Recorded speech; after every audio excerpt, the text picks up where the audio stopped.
전후적으로 인사하겠습니다. 주님의 이름으로 축복합니다. 주님의 이름으로 축복합니다. 네, 주님의 이름으로 축복합니다. 어느덧 10월 넷째 주일이 되었습니다. 오늘도 이 주일을 기억하고 예배 자리에 올라와 하나님께 예배하는 우리 모두에게 주님의 은혜와 평강이 충만하시기를 주님의 이름으로 축원합니다. 이 시간 봉독해드린 본문의 말씀을 중심으로 해서 사사기 강의 두 번째 시간으로 두 가지 길이라는 제목으로 함께 은혜를 나누고자 합니다. 지난 한 주간 우리는 이 카카오 먹통 사태로 불려지는 이 어려운 시간과 불편한 시간을 겪었습니다. 아날로그로 사는 노년 세대보다는 이 디지털 세대에 익숙한 이 청장년 세대들 또 청소년들에 이르기까지 그들이 더 불편하고 힘든 것은 사실이고 또 일반인이나 직장인보다는 이 소상공인을 비롯한 택시와 또 개인 택시 등 이 영업하시는 분들에게 더 많은 손해와 어려움이 있었고 사실 지금도 그 여파가 있습니다. 그래서 어떤 사람들은 우리 선조들에게서 그 지혜를 배우라 라고까지 이야기합니다. 그 이야기는 이 조선왕조실록의 보존에 대한 이야기인데 조선왕조실록의 보존을 위해서 한양의 춘추관뿐만 아니라 이 충청도의 충주, 이 전라도의 전주, 이 경상도는 성주. 네, 뭉클하네요. 제 고향입니다. 네. 그곳에 이 4대 사고를 만들었습니다. 그러던 중에 정말 임진왜란이라는 것이 터져서 전주 사고를 제외한 나머지 세 곳의 사고들은 다 불타버렸습니다. 이후에 광해군 때 이 전주 사고를 기초로 해서 춘추관을 다시 복원하고 이 만이산, 오대산, 태백산, 묘향산 이렇게 좀 더 깊은 곳으로 이 사고를 옮겨서 그곳에 마련을 했다고 합니다. 이후에 병자호란, 또 구한말, 일제강점기, 6.25 한국전쟁 등등 이 숱한 거칠고 어려운 그 속에서도 이 조선왕조실록이 보존되어서 1997년 10월에 이 유네스코 세계기록 유산으로 등재되는 쾌거를 이루었습니다. 이러한 조상들의 지혜를 카카오가 보고 배워야 된다라고까지 하더라고요. 이러한 카카오 먹통 사태의 불편함 속에서도 또 우리의 마음을 더 아리게 만들고 아프게 한 것은 우리 가까이 있는 평택의 어느 대기업의 제빵 공장에서 일어난 20대 초반 여성 노동자의 이 소스 배합 기계 그 끼임 사망 사고였습니다. 중대재해법이라는 법이 있지만 아직도 우리 산업 현장에서는 이 법이 그렇게 적용되고 활용되고 있지 못하다라는 생각이 들고 또 우리 산업 현장에서는 여전히 많은 노동자들이 이런 사건 사고 저런 사건 사고로 인해서 다치거나 죽는 사고가 빈번하게 일어나고 있는 것이 현실입니다. 참 가슴 아픈 일들이죠. 잘 살고자 하는 행복 추구관, 또 그래서 어느 곳에 취업해서 내가 일하고자 하는 직업 선택의 자유, 그리고 종교의 자유 등등 헌법에 보장되어 있는 우리 국민들의 권리가 있죠. 어떤 면에서 보면 우리 인생은 계속되는 선택과 이 결정의 연속된 삶이다라고 이야기할 수 있습니다. 그만큼 우리는 거의 매일매일 어떤 것을 선택해야 되고 또 어떤 것을 결정해야 하는 삶을 살아가야 된다는 것입니다. 그래서 오늘도 내일도 모레도 그 이후에도 또 우리의 호흡이 다하는 그 순간까지 우리는 이렇게 어떤 것을 결정하고 선택하는 그러한 인생의 삶을 계속적으로 살아야 하는 것이 사실입니다. 자, 오늘 함께 읽은 이 본문의 말씀은 유다 지파가 땅을 얻는 과정 가운데 이 두 가지 기사가 실려 있는 본문입니다. 결론적으로 말하자면 하나님 앞에서 두 가지 길이 있다는 것입니다. 하나는 죽음과 저주의 길이고 또 다른 하나는 생명과 복의 길이라는 겁니다. 죽음과 저주 그리고 생명과 복, 이 길을 선택하고 또 그 길을 결정해서 사는 것은 바로 우리 자신에게 달려 있다는 겁니다. 이 두 가지 기사는 하나님의 약속의 땅 안에서 우리 인생의 삶의 두 가지 가능성을 보여주는 대조적인 말씀인데요. 곧 약속의 땅에서 사는 삶은 이렇게 크게 두 가지밖에 없다는 것입니다. 먼저 4절로 7절입니다.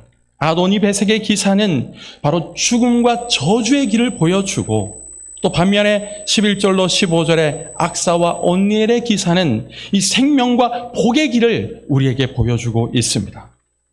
사실 이 길이 하나님께서 원하시는 이 생명과 복의 길, 악사와 온니엘이 걸었던 이 길이 하나님께서 원하시는 우리 성도들이 가야 될 그 삶의 길이고, 하나님과의 그 약속의 땅에서의 인생의 모습이라는 겁니다. 사람이 죽음과 저주의 길을 걸어가는 어리석은 모습을 우리는 특별히 이 사사기를 통해서 곳곳에서 보고 배울 수 있게 됩니다. 그러는 바 오늘 우리 성도들은 이 죽음과 저주의 길이 아니라 그것을 교훈 삼아 우리 주님이 가르쳐 주시고 몸소 보여주신 이 생명과 복의 길로 걸어갈 수 있는 우리 모두가 다 되시기를 간절히 소원합니다. 먼저 4절로 7절 아도니 베섹의 이야기입니다. 곧 이 베섹을 다스리는 아도니 베섹, 사람의 이름은 아니고요, 바로 왕 또는 가이사, 이런 그 대통령, 이런 의미가 되겠습니다. 이 아도니 베섹의 죽음과 저주의 길에 대해서 간단히 살펴봅니다.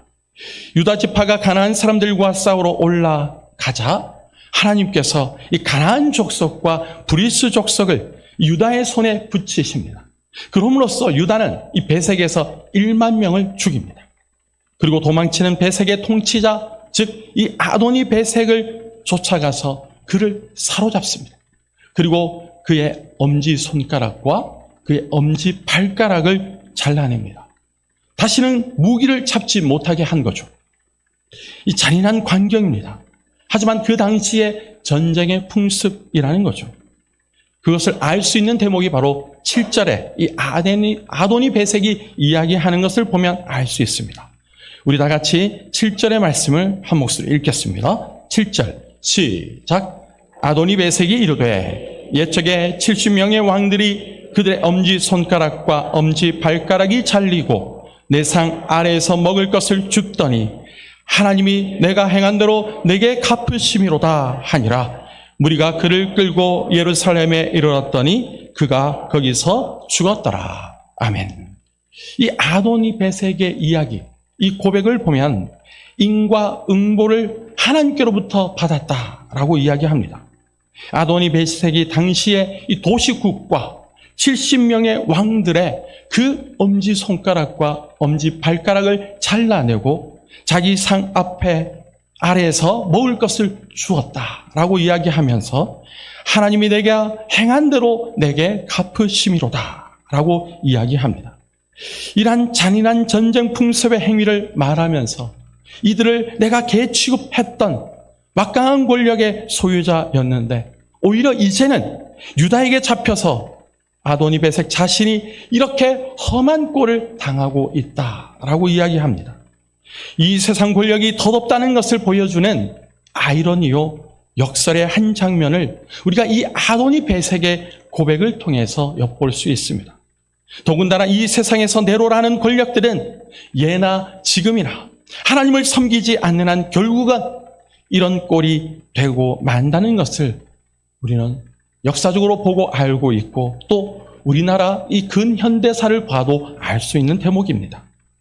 이런 점에서 우리는 세상 사람들이 이 땅에서 잠시 영화를 누리며 행복을 누리는 것을 부러워할 필요가 없습니다. 짧게는 개인적으로 이 세상을 떠나는 날 그들은 곧바로 지옥불에 떨어질 것이기 때문이고 또 길게는 종말의 때 우리 주님이 다시 오시는 날 주인이신 우리 주님이 재림하시고 하나님 나라가 영광 중에 임하실 때 그날 이들은 하나님의 심판의 대상이 되기 때문입니다. 우리들과는 아주 다른 그런 입장에 있으니 오늘 우리가 그들이 잘 먹고 잘 사는 것에 대해서 부러워할 필요가 없다는 겁니다. 아도니 베섹이 가지고 있는 신관, 곧 하나님이 내가 행한 대로 내게 갚으시리로다 라고 하는 이 신관을 보면 그는 하나님을 진노와 보복의 하나님으로 인식하고 있다는 것을 볼 수 있습니다. 꼭 자신이 사는 것과 같이 하나님에 대한 고백을 그렇게 하고 있다는 겁니다. 혹시 원수 갚을 것이나 억울한 일이 있으면, 오늘 살아가는 우리들에게도 이러한 일들이 있다면 우리 자신 스스로 처리하려고 하지 말고 이 아도니 베셋과 같이 내가 해결해 보겠다라고 하지 마시고 하나님 아버지께 모든 것을 다 고해야 합니다. 그것은 사실 우리 자신의 영역이 아니기 때문입니다. 로마서 12장 19절에 이렇게 말씀하시죠. 우리 다 같이 앞을 보며 한 목소리로 시작. 내 사랑하는 자들아 너희가 친히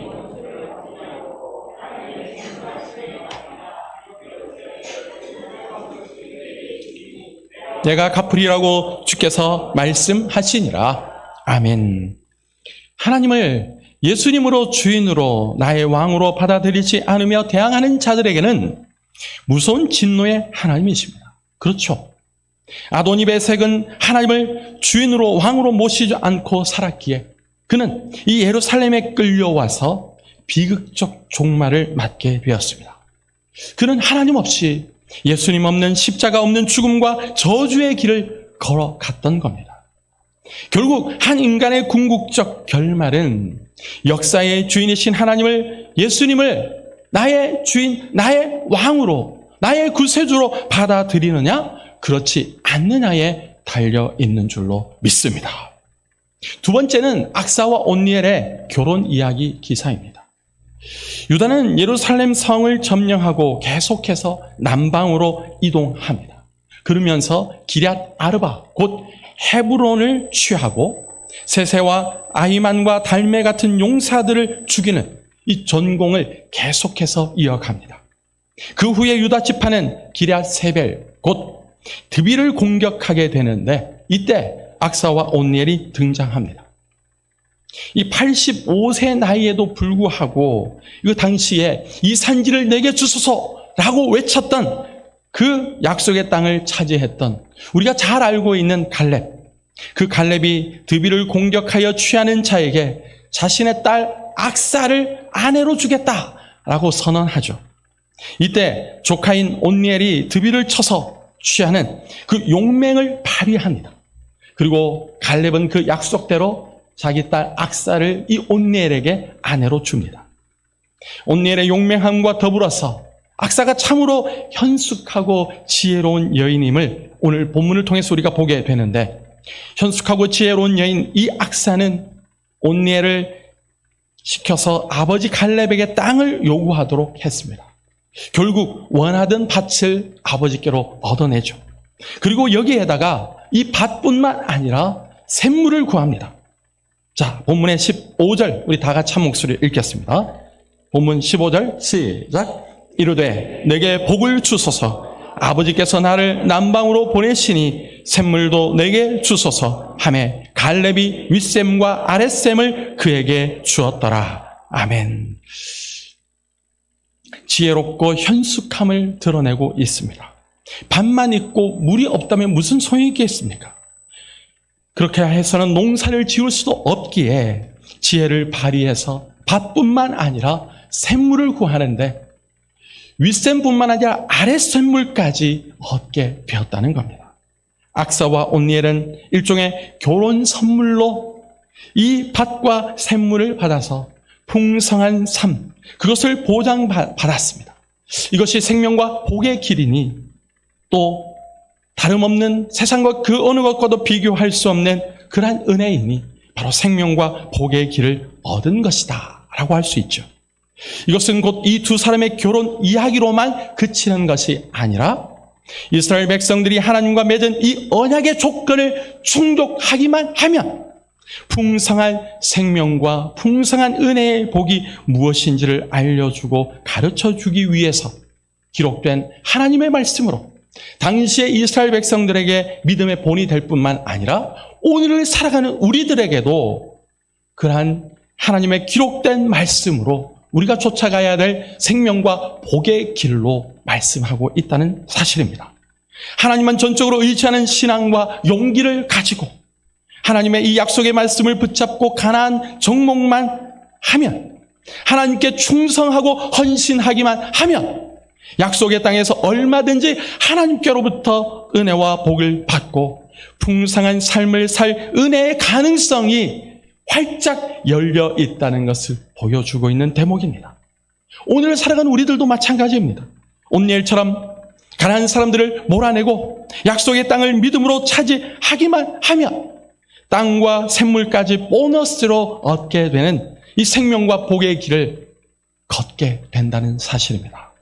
마태복음 6장 33절에 신약에서 이렇게 말씀하시죠. 우리 다 같이 한 목소리 읽겠습니다. 시작. 그런즉 너희는 먼저 그의 나라와 그의 의를 구하라. 그리하면 이 모든 것을 너희에게 더하시리라. 아멘. 그렇습니다. 신약에서 우리 주님이 가르쳐 주신 이 말씀과 같이 우리는 예수님을 믿고 하나님을 아버지로 섬기는 하나님의 거룩한 백성답게 먼저 하나님의 나라와 의를 구하라. 이 명령을 따를 때 그러면 이 모든 것을, 우리에게 필요한 모든 것을 하나님께서 큰 복으로 더 풍성하게 더해 주시는 줄로 믿습니다. 이것이 하나님의 약속입니다. 성경에서 약속하신 그런 약속들 중에 여러 조건적인 복을 누리는 것이 있습니다. 무엇 하라. 그러면 어떻게 해주겠다. 무엇 하라. 그리하면 복을 주겠다. 라고 하시는 이 조건들과 같은 하나님의 명령이 있습니다. 하나님의 이러한 조건적인 명령에 순종하고 충성하고 헌신하면, 하나님의 이 말씀에 따르기만 하면 그 뒤에 이어지는 하나님의 약속의 복을 분명히 하나님께서 부어주시고 또 우리가 그것을 누리게 될 줄로 믿습니다. 이것은 그저 어떤 이야기, 어떤 공수표 이런 것이 아닙니다. 하나님의 약속이니 우리가 오늘 이 조건적인 것들을 만족시키기만 한다면, 무엇 하라 그리하면 이러한 복을 주시리라. 하나님의 나라와 의를 먼저 구하라. 그리하면 이 모든 것을 너희에게 주시리라. 더하시리라. 약속하시는 이 하나님의 약속을 우리가 분명히 붙잡고 생명과 복의 길로 걸어가는 그러한 성도들이 다 되시기를 간절히 바랍니다. 결론적으로 우상숭배자인 이 아도니 베색은 자신이 그렇게 만들었던 70명의 왕들과 같이 자신의 엄지손가락과 엄지발가락을 훼손당한 채 예루살렘으로 끌려와서 비참하게 죽었습니다. 그러나 하나님만을 섬기는 자에게는 신분은 물론 땅과 샘물이 주어지는 복을 온니엘은 누렸습니다. 온니엘은 악사를 아내로 얻었을 뿐만 아니라 땅도 샘물도 얻는 은혜도 복도 누렸고 그러한 은혜 가운데 살았습니다. 우상 숭배자 아도니 베색은 죽음과 저주의 길로 걸어갔고, 반면에 이 온니엘은, 하나님만 섬기는 온니엘을 비롯한 악사와 갈렙은 생명과 복의 길로 걸어갔다는 것입니다. 오늘 우리가 무엇을 선택해야 되겠습니까?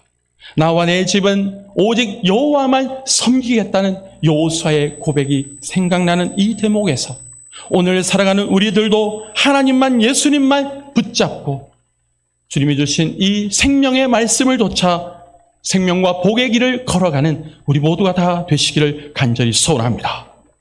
죽음과 저주의 길, 그리고 생명과 복의 길, 이렇게 두 가지 길 중 어떤 것을 선택하고 결정하느냐, 그것은 바로 우리에게 주어져 있다는 것입니다. 우리의 결정에 달려 있습니다.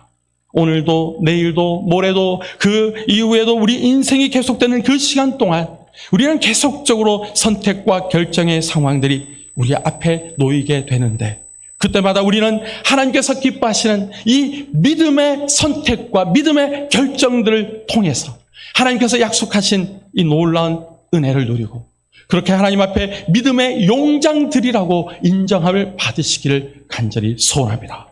그러므로 오늘 우리는 우리 가정, 우리 가족 모두 다 이 생명책에 기록된 하나님의 백성답게 죽음과 저주의 길이 아니라 생명과 복의 길을 걸어갈 수 있는 선택과 믿음의 결정들을 내릴 수 있도록 하나님 앞에 항상 깨어 있어서 하나님 아버지께 간절히 기도하고 간구하며 하나님의 말씀에 귀를 기울이고 그 말씀에 절대 순종, 절대 복종하는 신앙생활로 이 구원의 풍성함을 맛보고 누리는 우리 모두가 다 되시기를 주님의 이름으로 축원합니다.